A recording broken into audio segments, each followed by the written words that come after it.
Karoca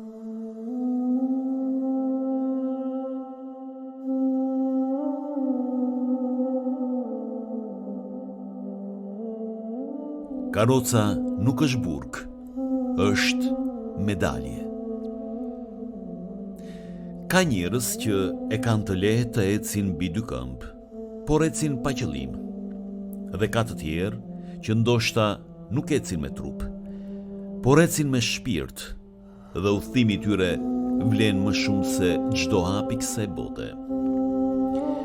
Shumë prej vëllezërve e motrave tanë që janë në karrocë e kanë bërë gabimin të fshihen. Rrinë në shtëpi, mbyllen mes katër mureve, sepse kanë turp.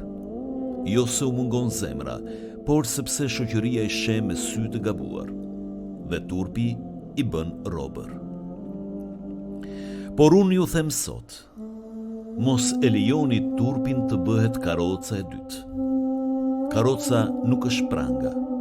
Karroca është medalje, është provë, është shenjë se Zoti ju ka përzgjedhur. Sprova si nder, jo si poshtërim. Allahu thot në Kur'an: ne do t'ju sprovojmë me frikë, me uri, me humbje të pasurisë, të jetëve dhe të fryteve, dhe jepu myshde durimtarve. Sura El Bekare, ajeti 155. A e kuptoni, vëllezër e motra, nuk është turp të jeshi sprovuar, është nder, është shenjë se Allahu ju ka zgjedhur për një mision më të madh. Profeti i Zotit Muhamedi, paqja dhe mëshira e Zotit qoftë mbi të, ka thënë: kushdo që Allahu e do, e sprovon, dhe kush pranon, do të ketë kënaqësinë e Allahut. Kush refuzon, mbi të është zemrimi i Allahut. Kështu që karroca juaj nuk është dënim, është dashuri e Allahut. Është kujtesë se Zoti është afër jush. Shoqëria dhe syt e gabuar. Shpesh njerëzit shohin me mëshirë të reme ose me përbuzje. Disa të thonë: i shkreti ai. Të tjerë ndoshta qeshin, disa mendojnë se jeni bar. Por vallë, kush është i shkreti? A je ti që je në karrocë dhe di se jeta është dhuratë, apo është ai që ka këmbë, por nuk i përdor për namaz? A je ti që falesh e qesh nga shpirti, apo ai që ecën drejt gjunaheve me kokë lartë? Allahu nuk shikon trupin. Profeti Muhammed, paqja dhe mëshira e Zotit qoftë mbi të, ka thënë: Allahu nuk shikon pamjen dhe trupat tuaj, por shikon zemrat dhe veprat tuaja. Atëherë, çfarë vlere ka tallje e njerëzve? Çfarë peshe ka përbuzje e tyre? Zero, sepse Allahu të shen ndryshe. Dhe vështrimi i Allahut vlen më shumë se e gjithë bota bashkë. Ndaj, dil jashtë, mos u mbyll. Unë i flasë çdo vëllai e motre që janë mbyllur nga turpi. Dil, merr ajrin e mëngjesit. Dil dhe shfaqe dritën tënde. Dil dhe mos e fshi karrocën, sepse ajo është kurora jote. Ajo është dëshmi se ke luftuar dhe je gjallë. Unë jam në karrocë, por e di çfarë? Kam dalë para qindra e mira njerëzve. Kam folur për dëshmorët, për fenë, për kombin, dhe njerëzit qanin, jo nga që më pa në karrocë, por nga që dëgjuan zërin tim.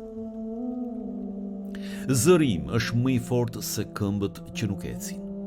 Shpirti im është më i lirë se çdo trup i shëndosh që rri rob i gjunaheve. Edhe ti ke një zë, edhe ti ke një dhundi, mos e fshi, shfaqu, sepse shoqëria ka nevojë për ty, për zemrën tënde, për shembullin tënd. Karroca si medalje. Mendojeni pak. Një ushtar që del nga lufta me plagë, a e fshe plagën? Jo. Ai e tregon me krenari sepse ajo plagë është dëshmi se ka luftuar. edhe karroca jote është plagë nderit. Ajo është medalja jote.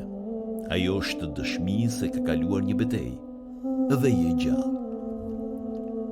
Allahu thot në Kur'an: mos u ligështoni e mos u idhëroni, ju do t'jeni më të lartët nëse jeni besimtar. Sure Al Imran, ajeti 139. Dhe ti je besimtar. Ti ke zemrën gjallë. Prandaj, ngrije kokën, mos ki turp, tregoje se kush je. Një thirrje për fund. O vëlla, o motër në karrocë, mos e quaj veten të thyer. Ti je ngritur. Mos e quaj veten të harruar. Mos e quaj veten të harruar. Ti je i zgjedhur. Mos e quaj karrocën turp. Është medalja jote. Dhe një ditë, kur të qëndrojmë para Allahut, nuk do të ketë rëndësi kush ecë dhe kush jo. Do të ketë rëndësi kush besoi dhe kush jo.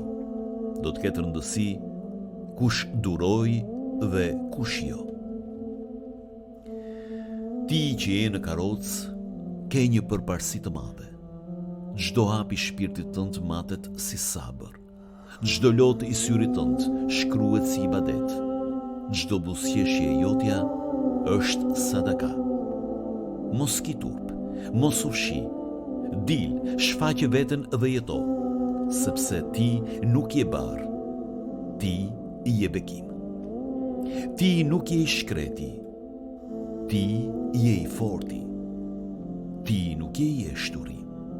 Ti je zëri që bota ka nevojë të dëgjojë.